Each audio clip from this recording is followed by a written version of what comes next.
Asia, fast-paced, vibrant, cosmopolitan, a complex and lucrative marketplace that offers exceptional opportunities in today's business world. Opportunities are absolutely endless, magnificent. You pick the word, but the opportunities are basically endless. Nothing but growth, because they're doing nothing but making money. I think this is the time for American retail business service industry to come in the next 5 years. Is the window of opportunity.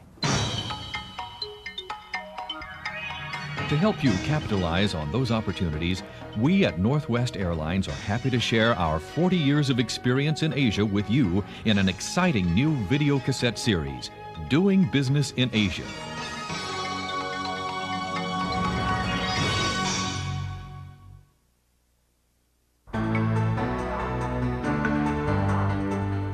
Shot on location in 4 major financial centers, Hong Kong, Japan, Taiwan, and South Korea, the series takes an in-depth look at people and companies who have built successful businesses in these places. Your guide for this series is Asia expert, businesswoman, and television personality Yue-Sai Kan. More and more, all eyes are turning east, for this is where the financial markets of the world wake up. This is where the business day begins. She bridges the gap between the vastly dissimilar cultures of East and West, offering practical advice from her own experience.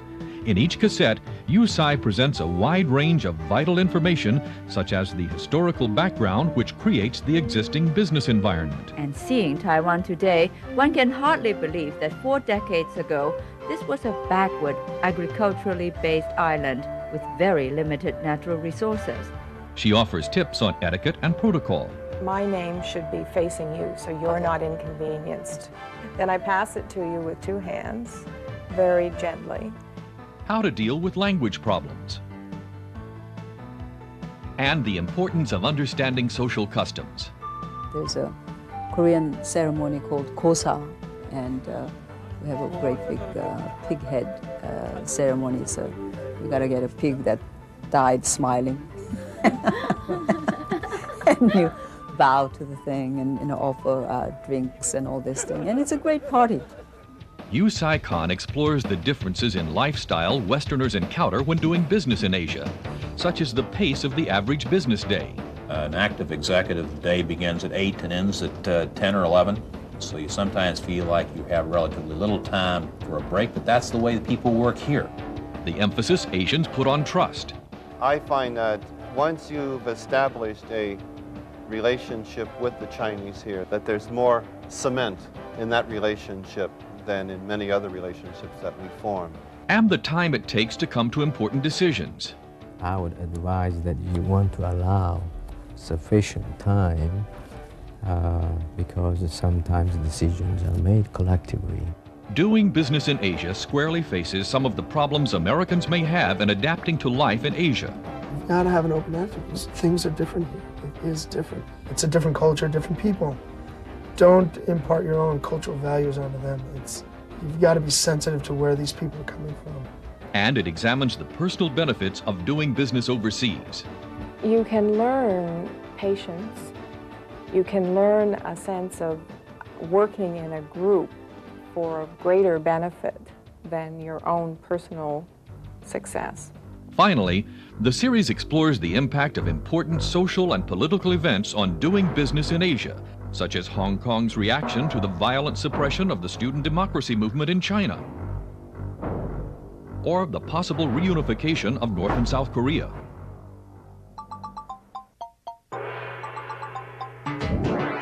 The core of each cassette is a number of fascinating and insightful profiles, from giant corporations to small entrepreneurs who are succeeding in Asia. Through them, you'll learn their secrets for success, as well as their trials and errors, so you'll know what mistakes to avoid and what principles to apply to help you succeed. Now join us as we take a look at the dynamics of doing business in the 4 countries that make up this video series.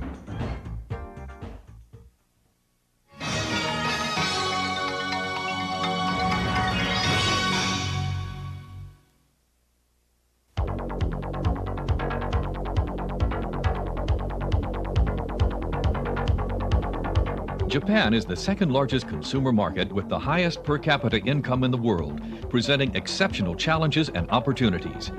In this video, Yue-Sai Kan helps prepare you to meet these challenges by introducing you to the executives of American corporations flourishing in Japan, such as Coca-Cola, which monopolizes 90% of the cola business. Yes, we are an international company, but most importantly, we want to be considered Japanese and relate to our Japanese consumers. Estee Lauder, which has found a niche in the highly competitive cosmetics and skincare market.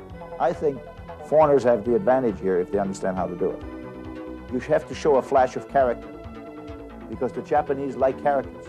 They really do. You'll also meet individual entrepreneurs who will share their insights. If you have an introduction, you can do almost anything. If you don't have an introduction, you can't do anything. I think it's as simple as that. Some American companies have a belief that it costs to produce quality. You have to learn here that it pays to produce quality. Japanese culture is not a culture of debate, it's a culture of getting all the information and arriving at some sort of consensus. Once that decision is made, because everybody's in it, execution is lightning fast. Whereas in the West, very often the opposite happens. Decisions are fast, but since not everybody agrees with it, the execution is terrible. I think there's a fairly well-known American expression, if it's not broken, don't fix it. Well, that's not Japanese at all. The comparable thought in Japan is, if it's not broken, what a great time to improve it. This video represents lifetimes of combined expertise that will give you a real advantage in this complex marketplace.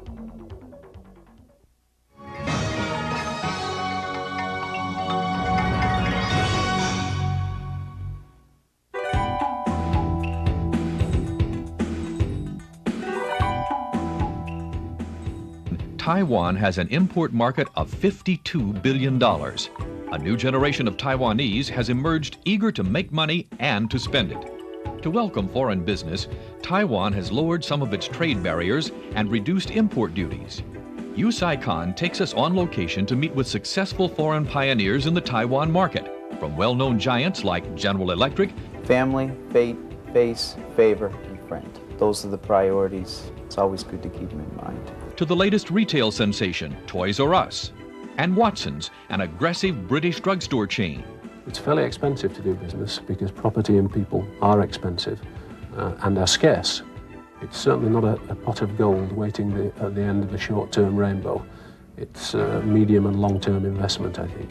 You'll also learn how Avon made millions without having to go door to door, and why consumer demand for jacuzzi is bubbling over.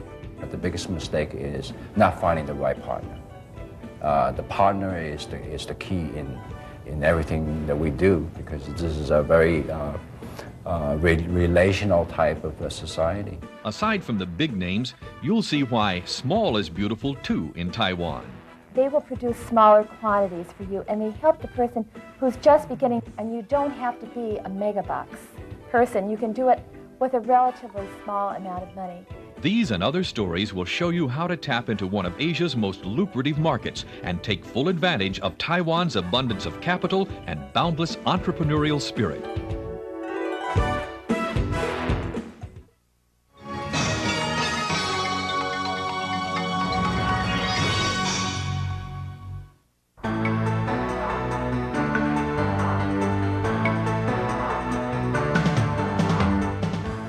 A thriving gateway to China, Hong Kong is Asia's freest market. Incredibly, this territory of less than 400 square miles boasts the 10th largest trading economy in the world. Viewers will learn that in spite of its cosmopolitan facade, succeeding in Hong Kong still requires an understanding of ancient Chinese tradition. Then there is feng shui, which literally means wind and water. This is an ancient and deeply held belief in location and balance. Anything from a chair to a window or even an entire building has to be positioned and designed to exist in harmony with cosmic forces. And of course, anyone launching a new venture faces the problems of land and labor shortage, and also the uncertainty about what will happen in 1997 when Britain's control reverts to the People's Republic of China.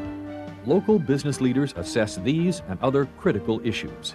We do about 300 billion a year of trade with China. We handle 40% of their exports. Now, any landlord is going to think twice before he throws a tenant out like that. Citibank is committed to Hong Kong 100%. We're going to spend millions of dollars to own part of this new Twin Towers that's going to go up, and that's a positive statement by Citibank. And we'll be here post-97. We expect great things. Case studies include the Regent International Hotels, considered to be the most successful independently operated luxury hotel chain in the world. And Diane Fries, the internationally renowned fashion designer. Some of it's still really backstreet work here, and finding the right people to do what you want. It can take weeks or months if you're not connected with someone to help you.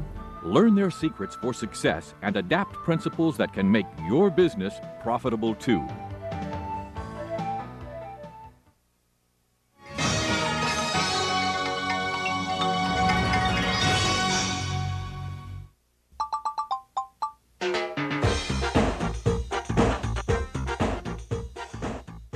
After centuries of invasions and isolation, South Korea is suddenly emerging as a major economic power. The result is a great deal of contradiction, excitement, and rewards. To succeed here, you must understand some myths. One of them is this great myth of the patience of the Oriental, whereas in fact, one of the great features of Korea today is a tremendous impatience. They want to have everything today. And some uniquely Asian concepts. When you get off the airplane and you leave the airport, there's probably two things you ought to do, and in that order. One, find out where the taxi queue is. And the next thing is go ask somebody about what Confucianism means and how it affects the way you do business here. In this video, Yue-Sai Kan brings you the thoughts and perspectives of some of the major players in this northernmost tiger, such as IBM, the biggest wholly owned subsidiary in South Korea. We try to be as local as we can.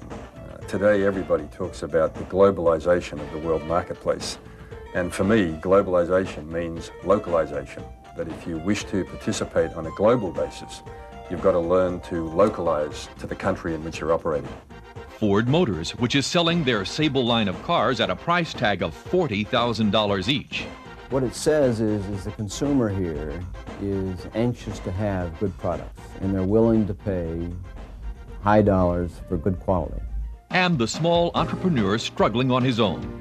If he had to do it over, what would Jay do differently? I would do one thing very differently. I'd take on a Korean partner right from the very beginning, instead of simply trying to do it as the lone eagle myself. If I'd had a Korean partner, he might have been able to smooth the way a lot easier and a lot quicker than my thrashing around in the underbrush of a culture that I couldn't even speak the language of. I think that Americans watched MASH, the television program, much too long. And I think from that they had the perception that the war was continuing in Korea, that Korea was a muddy, sort of smelly, war-torn place. And as you see, it is far from that. Korea is a great place to visit, a great place to live, and a great place to do business. Yes, in South Korea, as in all of Asia, there's a great deal of money to be made if you know how to do it. Doing business in Asia will show you how. It's simply the most practical and up-to-date video tool available. Here's what business leaders say about the series. Invaluable need-to-know information, a real service to all members of the American business community, definitely recommended. Many American companies are doing very well in Japan. Yue-Sai Kan's outstanding program will help you learn what makes these companies successful, highly recommended. Clear, thoughtful, and up-to-date information about what makes each Pacific Rim nation's business environment distinct from its neighbors. The case studies are especially enlightening and relevant to any firm striving to do better in Asia or contemplating a move there.